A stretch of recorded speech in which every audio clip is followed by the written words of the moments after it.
Австрија бара конкретни чекори од Европската унија за постепена интеграција на Западниот Балкан. Австрискиот министер за надворешни работи Александер Шаленберг, заедно со својата колешка за европски прашања Каролин Ештатлер, испратиле нон-пейпер до високиот представник за надворешна политика и безбедно Жозеп Борел и до еврокомесарот за проширување Оливер Вархејно и до земјите членки, во кое навеле дека процесот на проширување кој е во стагнација мора да биде забрзан со барање Унијата да изготви јасна агенда за побрза интеграција до 2024 врз основа на фер и ригорозни услови и принципот на заслуги. Иако ја препознаваме важноста да се разговара за реформите во Унијата и за иднината на Европската Унија, сметаме дека тоа не треба да се користи како изговор за одложување на процесот на проширување на нашите партнери од Западен Балкан, со кои преговараме со години и децении.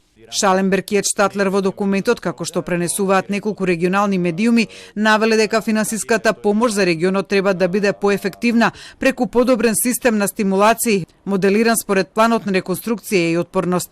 Двајцата австријски министри од Унијата побарале и земјите од Западниот Балкан редовно да бидат канети на состаноците на Советот на Европската Унија, потсетувајќи дека Украина е постојано канета да учествува на Советот на министри за надворешни работи. Австрија во нон-пейперот дала и предлог неформалните сесии на Советот да се држат во регионот и се залага за зголемена постепена интеграција, например преку понатамошно леснување на трговијата преку царинска соработка, учество во единствената еврозона на плаќање и европската мрежа за поголема едукација. Шаленберг при тоа подвлекол дека проширувањето е најсилниот геостратешки инструмент на Унијата. Да го искористиме тоа. Не смееме да направиме грешка со заборавање на Југоисточна Европа, бидејќи оправдано сме фокусирани на исток. Австријскиот нон-пейпер инаку ги разработува предлозите кои Австрија ги даде за проширувањето минатиот мај.